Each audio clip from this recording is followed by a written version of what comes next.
the 7th Cavalry went riding on. And from the rear a voice was heard, a brave young man with a trembling word rang loud and clear. What am I doing here? Please, Mr. Custer, I don't want to go.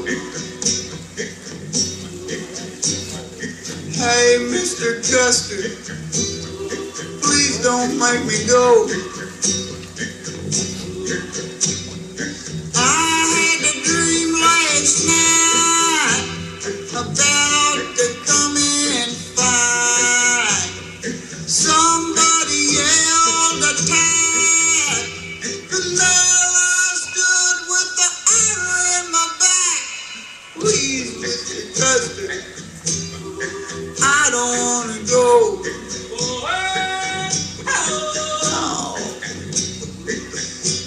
Look at them bushes out there. They're moving. There's the engine behind every one. Hey, Mr. Custer, you mind if I be excused the rest of the afternoon? Hey, Charlie, duck your head. Oh, you're a little bit late on that one, Charlie. I bet that's smarts. They were sure of victory, the men of the 7th Cavalry, as they rode on. Again from the rear a voice was heard, that same great voice with a trembling word rang loud and clear. What am I doing here? Please, Mr. Custer, I don't want to go. Listen, Mr. Custer, please don't make me go. There's a redskin waiting out there, fixing to take my hair.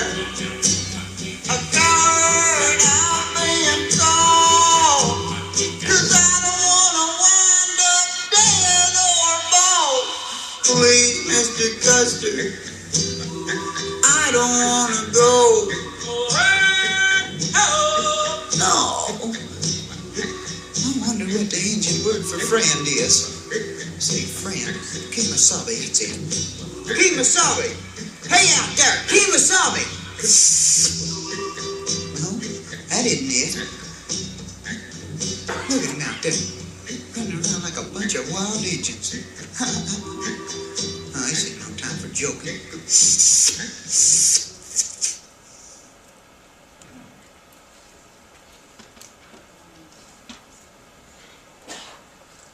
There's plenty of seats down front still, so please come on down.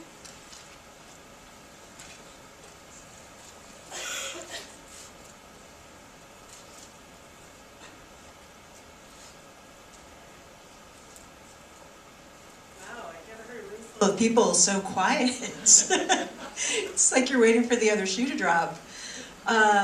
Welcome. My name is Lori Arnold. I am the Director of Native American Studies here at Gonzaga University, and I'm thrilled to see so many people out to join us tonight for what promises to be a great talk. Professor Cornel Pewewardy, a member of the Comanche Nation of Oklahoma, is Director of Portland State University's Native American Studies program. In his roles as teacher and leader, he challenges students to think critically about Native American histories and cultural identities. His teaching methodology engages students in complex conversations about tribal sovereignty and tribal U.S. relations. Come on down, there's plenty of seats down here.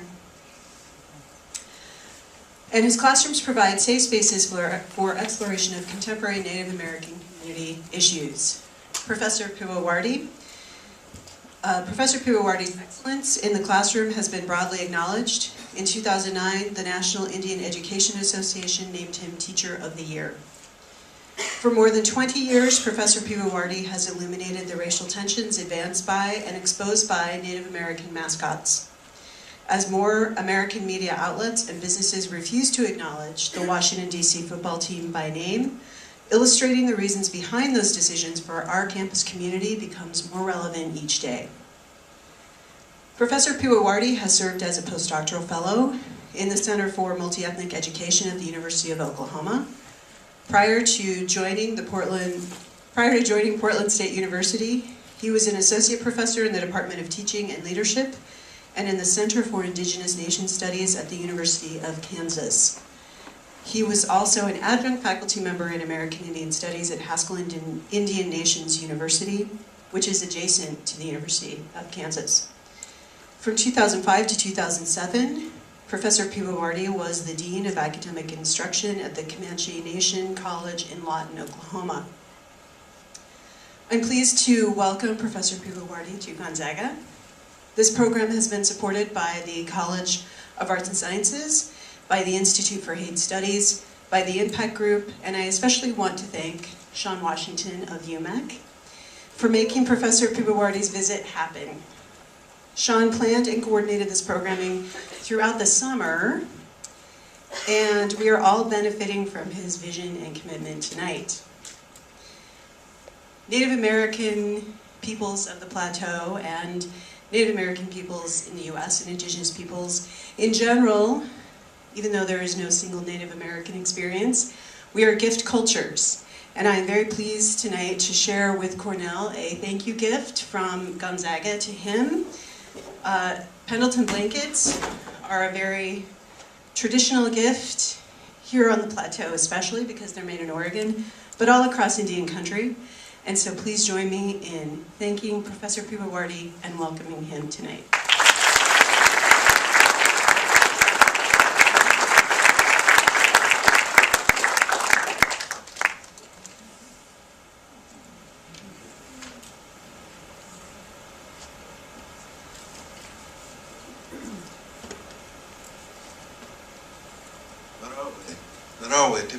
Cornel Pewewardy. I'd like to say thank you very much, Lori, Dr. Arnold, for gifting me with the Pendleton. In many places around Indian country, we're familiar with cultural protocols, and most delightful and most ultimate gift to anybody that is familiar with our cultural protocols is to give away an item. And then on the top of that list is Pendleton blanket. And so I'll cherish this and say thank you, Laurie, and also Sean, for the opportunity to invite me here to your campus.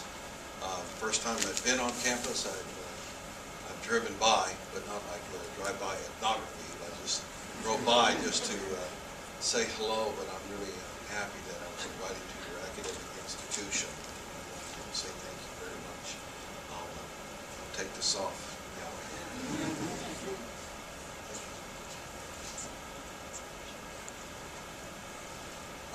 I'll begin again with ceremony. I do have some tobacco here. I'd like to give this for the presentation. I think it's all appropriate for those of us that are in Native Studies. We try to introduce our ways of life, and the one thing that's really important to us is to acknowledge the ancestral people that were here right in Gonzaga University. I think about first thing, who are the ancestral people? And I think about Spokane, the people that are here, the representative that are here, the ones that I'm sure that their spirit is with us today. And so I'm calling upon the spirits to help me out as I go through and move to this presentation. So I want to thank those that are not only here, but as we begin to move on and try to create a better world for all of our children, particularly those of you that have children that will be confronting some of these issues in this day and age. For me, I've been at this for 30 years, and I've seen just a little bit move in the direction of where I'd like it to move. But I think that I have to unpack layer after layer of Eurocentrism to help understand this complex problem that we have from all the Indian mascots. And so I'd like to say that. Thank you, Gonzaga. Thank you, Sean. Thank you, Laurie. Thank you, my brothers and my sisters, Jan and Jim Spencer, who drove up from Blackway. Raymond, Chris, Dr. Riz, thank you very much for opportunity to affirm the diversity on this campus, and many students out at the Multicultural Center today. We had quite an intense conversation that led up to where we are today. And so I'd like to allow me some time to go through a number of the slides, because a picture tells 1,000 words. We'll have an opportunity to engage in conversation, so if you have any burning questions, please, hold them or put them down on a piece of paper. You'll have your opportunity to talk about what's on your mind. I think it's really important. And as I look at the institution here, it's an institution of higher education. It's where we learn. And so for this is a teaching moment, one that I've been using for 30 years and trying to help mostly elementary teachers unlearn racism in their classrooms. And also, because I'm a former elementary teacher and principal, it helps me understand we have to move into the area of policy and policy development. And so now, being a teacher educator and also in the professor in Native Studies helps me unpack more the critical lens as we begin to look at where we are in this day and age. The course that I teach at Portland State is Tribal Critical Race Theory. This is my textbook by Professor Robert Williams, Like a Loaded Weapon, the Renforce Court, Indian Rights, and the Legal History of Racism in America. Very critical book. And another one here is the Master's Thesis from UVic, 500 Years of Resistance comic book. And so, as we go into the conversation about Indian mascots and why society cannot ignore Indian mascots, it's to me a conundrum. But it's not a conundrum of our own doing, it's our being. So I'll talk about how it is a manufactured crisis as we begin to look at that. It's American Indian mascot controversy in schools, sports, culture, and the media, because the media plays a major part in distorting what we know and what we don't know. And so that's a really important element that I would like to have that conversation with you. And so I introduce myself in my language, which is Kiowa and Comanche, and I'll speak for the rest of the time in English, if you don't mind. So here we go, and talking about where we are in this day and place, and talk about the nomenclature, because a lot of students will ask me, what do you want to be called? Because I think where they're coming from. They want to know what is the precise nomenclature? Indian, American Indian, Native American, Indigenous people, First Nations. And so I go on, and I understand, we go into that. For me, I'm post-Indian. I'm post-Indian because, but it's not like the Indian in the former life, like the New Age. But important for me that I'm post-Indian, meaning I'm no longer Indian, because that was a name imposed upon me and my people. I'm Numina, I'm Comanche, and I'm Kiowa. But I was given the name Indian, which is a misnomer from Columbus.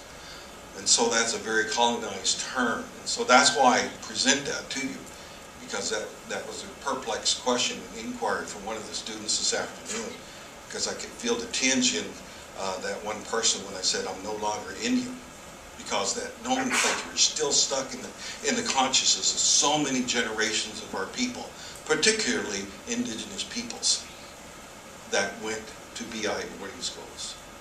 And so I would say that with you. And I don't live in a post-racial world. And because of my concentrations, I don't even live in a colorblind society. I don't even live in two worlds. I live in one world. And that world is very multicultural and very intertribal. Being colorblind today is yet another expressive form of racism. We look at the history of legacies of colonization and looking at who's chosen and who's not chosen as those who become the colonizer and colonized. And where does that happen? It happens in ideology. And that ideology, I have about 8, and I can only present just a couple. The first one is the theory of manifest destiny, meaning that you are destined to be evolved. The issue of mascots is an issue of power and control. It's about critical thinking, or the lack of critical thinking. Its ability to articulate a concept, idea, or reality to another individual or a group of people and convince them that their imposed reality is real and genuine. That's why we have a lot of the classes here. And it pleases me that this is a packed house. And there's a lot of more seats coming down here. You don't need to stand up. It's going to be a long presentation. Come on down. Come on down. I'm not going to bite you. I'm a grandpa. So here we are. Cartoon, way cool outfit. So which one are you, a sports team mascot or a Disney caricature? And so you see this, and what happens is this microaggression, these assaults are what our children go through, primarily in elementary classrooms all over the country.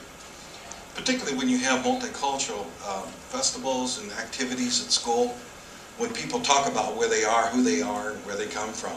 And this one here has two little children walking down the street, and I guess the little girl looked over and said, you know, I might be this tribe or this relative or this tribe or descendant. And he looks over to her and says, really, you don't look like an Indian. And so the little girl becomes suspect because his version of India is all of these manufactured images. And so that's what happens when you have this kind of perceptions take over in classes. So the first questions that I have is, where did these Indian mascots originate? They came out of boarding schools, and the government designed these boarding schools, and the Indian athletes and sports teams were a part of that and made them prominent. And then it was manufactured by what I call settlers, or the white sport riders of the day. And this is where the interruption happened. In the 1900s, the Carlisle Indian School. And so this is where all of our families were forced relocated into these type of boarding schools. And if you look real closely how young they are, they're about 4, 5, 6, 7, 8, 9, 10, 11 years old. And these children are bused 3, 4 states away to Carlisle, Pennsylvania. And so, you know, at this day and age, you're not going to go back home every weekend. And particularly, they're not going to go home if they're sick. They're not going to go home if they're lonesome. They're there for a long haul, and many of them did not go home. There are cemeteries in each one of the boarding schools that I'm familiar with across the country. Here's the team of the century. It's the Carlisle football team. And I only present that because I'm a sports fanatic, like Sean and like a lot of people in this country, and maybe a lot of you guys here. The game of the century was this game here, which is Army versus Carlisle. Game of the universe. The reason why is because these guys' grandpas fought the Army. The game of the century is Army and Carlisle. And so if you think about it, 2 generations back, they were at war with one another. So it would be easy for a coach to motivate both teams to say, you know, these guys killed your people. These guys hurt your people. And it wouldn't take much to any kind of coach that had motivational strategies to get them going. And so that's what they had on their heart. But as you begin to look at this Carlisle boarding school, it did this.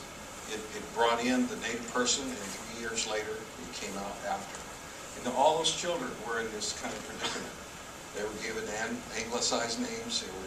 They were forced to pray to another creator, another god, and then they were forced to take off their regalia and put on civilian clothes and cut their hair, and give them totally different names. And so educating the Indian was a part of the beating their Eurocentric ideas into their learning. How does this impact young people? Well, it impacts them because we see a lot of the activities that happen throughout the country in festives, like coming up with the rest of this week. We have Halloween, we have Thanksgiving, we have Columbus Day. All these activities, they play out with their version of cowboys and Indians. And it starts out really early, how to play Indian. We move into the mascot issue. The key question is honor or stereotype.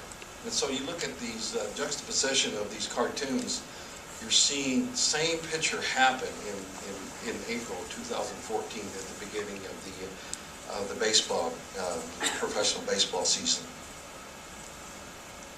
So those of you that are into sports and you see this happening, for me, I witnessed this because, you know, not only am I a former athlete, but I'm a former coach, and I'm also a teacher educator right now, so I teach about this.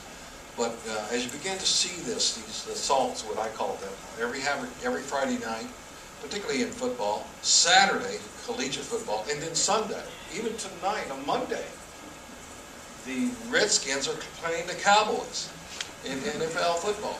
And so as you begin to look at that, these are what I call assaults that are happening across the country. But, you know, the critical mind will not see it that way.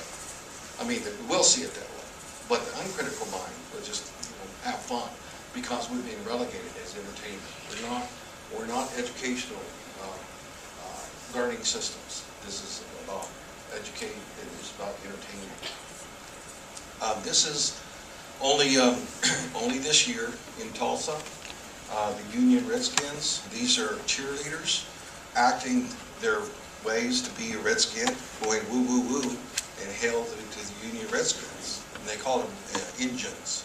They don't call them Indians, they call them Injuns. So it carries out this language of savagism throughout the Friday night football. And so Saturday we have Go Fight Win at Any Cost, the colonization of college football. And here we have Sammy Seminole. This is Florida State. But you're looking at those of you that are the students that are involved in critical ethnic studies. You see, this is about seeing, looking, and gazing. G-A-Z, gazing, as opposed to G-A-Y, gay, gazing. So I want to make sure that there's a difference here. That this has much to do with what we see or what we don't see. But it is all comes from the invention of the master narrative. This is called empirical nostalgia because these are imprints. These are culture imprints that were manufactured through the media, through Hollywood, and many of the picture books that we have still today, creating continuous supportive planting of stereotypes and what they call archetypes. And then who profits from these images? The creators of these images, the ones that profit. The sad alcoholic, the angry militant, the new ager, the plastic shaman, the mysterious wise leader, and then, of course, Tonto and the Lone Ranger. This is what I call Kemo-Sabe theory. Kemo-Sabe theory is that there's always the sidekick. In this case, it's Tonto. He's the subordinate Indian sidekick. And it happens in the Lone Ranger and Tonto. Let me see what else. Could be Poncho and Cisco. It can go on to different other heroes. Here's one. This is nostalgia thought to YouTube tinted specs, and this is on the cartoons today. But even sci-fi doesn't escape the master narrative. This is this is Chakotay from Star Trek: The Voyager 2000. So you can see this has also gone into sci-fi. These are classic examples of mascots. I won't read them out to you. You can see those for yourself because I'm going to move into these real quickly and what it really means. And this is the language of savagery that I talked to you about, what the R word really means. And a lot of commentators today and all the national networks won't say this word. They'll say the Washington football team. They want to avoid saying this R word. And so why Native mascots? It's an issue of human dignity. Racial stereotyping dehumanizes, and the use of Native American mascot imagery has a negative effect on the mental health and psychological behavior of Native students. But not just Native students, a lot of students. And so I'll show you some of the research that comes up that bears this out, because I've worked a lot with the NCAA in helping develop policy to help eliminate Indian mascots. And so I'm working on that, but also on their agenda, what I saw this past year when we were at INCOR. INCOR this year, where I saw Sean, was at Indianapolis, the home of the NCAA. They were confronting a very similar issue in marketing and stereotypes, and it's called the Confederate flag. You see it right there.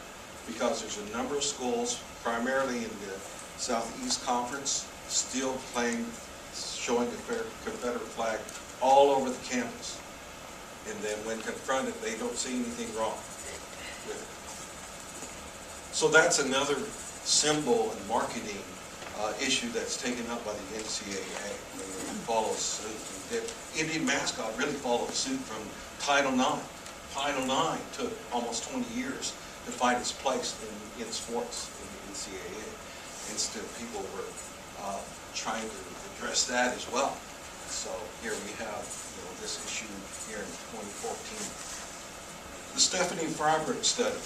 Stephanie is now at the University of Arizona, but hers is more quantitative data analysis, where she did a lot of factor analysis of Native and non-Native students looking at the same images of Indian mascots, and she found what we always hypothesized is that lower self-esteem in Native students appeared. It reduces their belief in the community efficiency, and then it reduces the number of achievement-related future goals that they see for themselves. So they give up hope if they don't have really strong role models, and that's a really good impact. And those are that imagery impacted within them.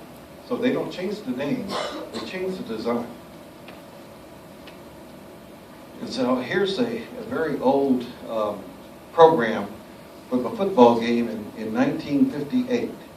And this game is between Stanford Indians at that time and then the California Bears. So you can see the juxtaposition of what's happening here. And then here is in the transcript that's inside the jacket of the program. And so as you begin to reminisce and think about what registers in the mind of a lot of the fans that attend this, well, what registers is that empirical nostalgia that I talked about earlier. And for me, is the language of salvage that is still prevalent in a lot of the nomenclature, not only in sports, but also in a lot of our professional circles. It still haunts me to this day. The only good Indian is a dead Indian. I still hear the low man on the totem pole is still talked about in conversations and even in meetings. Better dead than red. One little, two little, three little Indians. Kill the Indian, say the man, honest Indian. And then circle the wagons and chief. And it goes on and on. This is called language of savagery. And it's battered around like nothing's wrong with it. And then even today, you look at our military, and you see the episodes that we have here, the code name is called Geronimo for Osama bin Laden. And so we're still juxtaposed as the enemy in this kind of imagery. And so as we begin to watch the cartoons that we have today, in the past, in my day actually, we look and see what the sporting events have been. And we see these things played out in many of the communities in which we live. I've attended sports events in person that featured American Indian mascots. And I think this one hasn't changed at all. The Cleveland Indians. It's 2014. 2014. And this has not changed in 30 years of my day. And so I attended the college university that had an Indian mascot. And so here are a few. Or some type of vehicle. Or some type of brand name that had imagery. Or these festive days that we have that dress up children, Halloween party or costume parties. Or even at this, read the 10 Little Indians. And I don't know how many of those of you that are teachers in the audience or teacher interns or going to be teachers or aspire to be teachers. It's really important for you to understand it and undo a lot of this language of savagery, because this word, this term, this jingle called 10 Little Indians is coming from the Mother Goose nursery rhymes, the 10 Little. And a lot of my students did not know that. And they still bat around this term, 1 little, 2 little, 3 little Indians, 4 little, 5 little. I said, don't say that. You know where that came from? It came from here. And you're going to be a teacher. At worst, you're going to be an elementary teacher. You're going to continue to perpetuate racism. And so you look at these terms. They're still a part of the nomenclature. They're hard to get out because they've been burnt into our psyche as a society. Even our stars. This is Outcast. Them wearing their Indian regalia during their 2004 Grammy Awards presentation, playing India. This one I found on the East Coast. This was one of the first portraits, pictures by Dr. Seuss. This is Chief Gansett, the gateway for the Gansett, and Narragansett, a lager and ale. So for those of you that are into Dr. Seuss and the top hat and the Mad Hat, this is a part of their original creation. And And so those who watched Disney's Pocahontas, did you answer or did you question yourself about the imagery as it was presented to you by Pocahontas? Or those of you who are like in my day, who had crayons called Indian red? That's what it called in my day when I was in school. And then, or patronizing establishment. I think perhaps Applebee's, they still have these around. And I think I already shared that with you. And so we'll look at an interactive exercise. So we'll spin the table around and give everybody an opportunity to be honored in such a way and see what happens. So what I'll do, I'll play a little jingle for you so it can help illuminate my presentation so you can see how would it be if you were honored in the same kind of way. And I'm going to go through a lot of these. And I'd like to share a disclaimer. I don't mean to hurt anybody, but I think for the presentation, I think it's important for you to observe how these assaults impact the community of people. It's halftime at Jimmy Hoffa Memorial Stadium, where the Kansas City Jews are being nailed by the Minnesota Scandinavians 24-7. I'm Don McKay. And I'm Jim McVeigh. And let's check the scoreboard from around the country. In the AFC, in the first quarter, it's the Milwaukee Crowns 3, the Pittsburgh Negroes nothing. In second quarter action, the Miami Cubans are walloping the Cincinnati Czechoslovakians 38-3. And Jim, I don't want to hear anything from you about bounced checks. Finally, in the NFC, the Cleveland Caucasians are edging the Indianapolis Indonesians 7-6 in the third quarter. Boy, I can hear that crowd in Cleveland now. Go, Whiteys, go! This halftime update brought to you by Generated Motors, makers of the sleek, aerodynamic Chicano, the thrifty, hard-working Asian, and the sporty new Filipino. That's right, Jim. And now let's go back on the field where the wacky mascot of the Kansas City Jews, Myron the Dancing Yarmulke, is getting ready to light the third quarter menorah to get this second half underway. So as you see, I'm trying to portray a commentator at sports, a game, an event, to try to help you understand the microaggressions that would happen for those parents, those educators that are critical thinkers, that are involved in their concentration, as Paulo Freire would say. But when you present this in a culturally responsive way, there's a rub. Many times there's a kickback. And a darn right meanness, actually. It is mostly propelled and aimed at Native American studies programs that drive this kind of scholarship. And so as you can see from these posters that were delivered at the doorstep of Native Studies, they're very mean-spirited.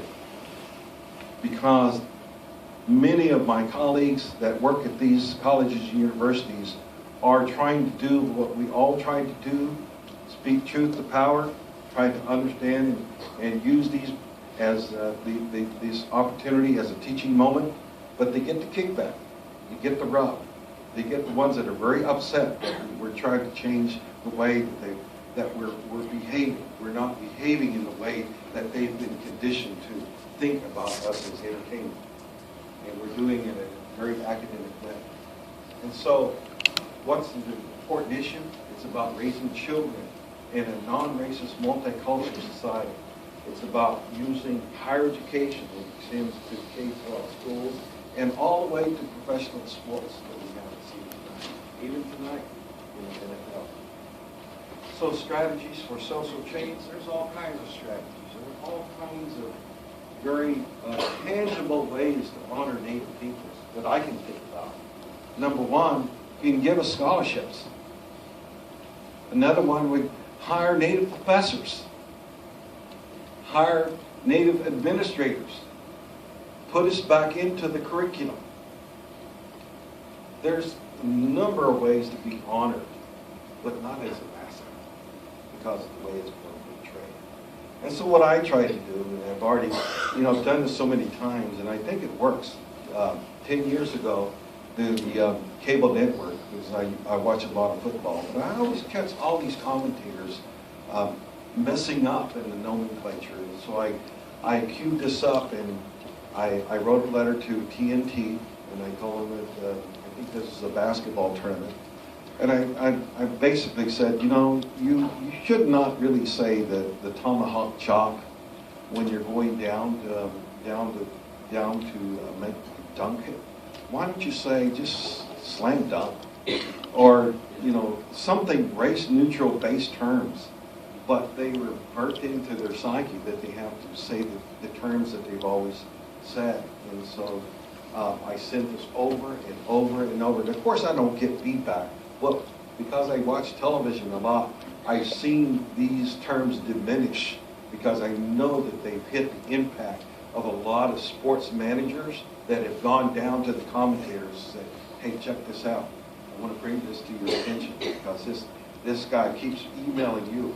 ESPN, TNT, CBS, Fox Sports. I send them to all of them. And so I'm starting to see I see that a lot of them become diminished. Even to the point, a lot of commentators won't even say the R word on television. So that's, to me, very remarkable. So I do what I do. So my question to you, particularly those of you that are students who are in the audience, how does your work within the local communities, how does it address Indian mascots? And secondly, if there is an Indian mascot in your community and nobody is talking about it, why is that? And because in my day, because I come from, civil rights, I come from the age of Aquarius, so we had a lot of battles. But I know one thing, inaction is action. Inaction is action. You choose not to do anything, that's your choice. You're not in the game. And so I was taught to get into the game, not be the spectator, because if you're in the game, you can make things happen. But if you're relegated to spectator, you're just on the sideline. So what I'll do is stop right here, and maybe perhaps we can have a conversation. I know I went through that lightning fast and speed, but I think a lot of you are able to do a lot of multitasking and kind of keep up with me. But I'll be sending the PowerPoint to Professor Arnold, and she can share with her class and Sean. Is this a good pause and place that we can move into the juncture and do the next?